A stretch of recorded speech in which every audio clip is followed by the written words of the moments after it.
ನೀವು ಶೇರ್ಸ್ ತಗೊಂಡ್ರೆ ಬಯರ್ಸ್ ಅಲ್ಲ, ಓನರ್ ಆಗ್ತೀರಾ. ಇದು ಕೇಳೋಕ್ಕೆ ಸಿಂಪಲ್ ಆಗಿದ್ರೂ ಕಾನ್ಸೆಪ್ಟ್ ತುಂಬ ಪವರ್ಫುಲ್.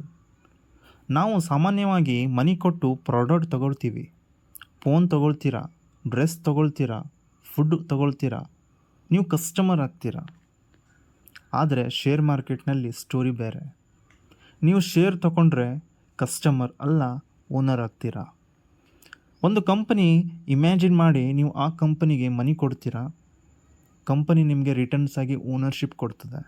ಇದು ಎಕ್ಸ್ಚೇಂಜ್, ಮನಿ ಓನರ್ಶಿಪ್ ಮಧ್ಯೆ ಇರುವಂಥದ್ದು. ಇದು ತುಂಬ ಇಂಪಾರ್ಟೆಂಟ್ ಪಾಯಿಂಟ್ಸ್. ನೀವು ಪ್ರಾಡಕ್ಟ್ ಬೈ ಮಾಡ್ತಿಲ್ಲ, ನೀವು ಬಿಸ್ನೆಸ್ ಭಾಗ ಆಗ್ತೀರಾ. ಓನರ್ ಅಂದರೆ ಏನು?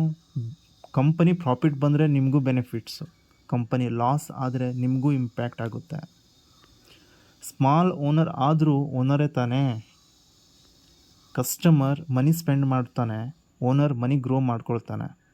ಅದಕ್ಕೆ ಸ್ಮಾರ್ಟ್ ಪೀಪಲ್ ಎಕ್ಸ್ಪೆನ್ಸಸ್ ಕಡಿಮೆ ಮಾಡಿ ಓನರ್ಶಿಪ್ ಬಿಲ್ಡ್ ಮಾಡ್ತಾರೆ. ಶೇರ್ ಮಾರ್ಕೆಟ್ ಅಂದರೆ ಟ್ರೇಡಿಂಗ್ ಪ್ಲೇಸ್ ಅಲ್ಲ, ಇದು ಓನರ್ಶಿಪ್ ಸಿಸ್ಟಮ್. ಇದನ್ನು ಇನ್ನೂ ಸಿಂಪಲ್ಲಾಗಿ ಅರ್ಥ ಆಗೋಕ್ಕೆ ಒಂದು ರಿಯಲ್ ಲೈಫ್ ಎಕ್ಸಾಂಪಲ್ ನೆಕ್ಸ್ಟ್ ವಿಡಿಯೋದಲ್ಲಿ ನೋಡೋಣ.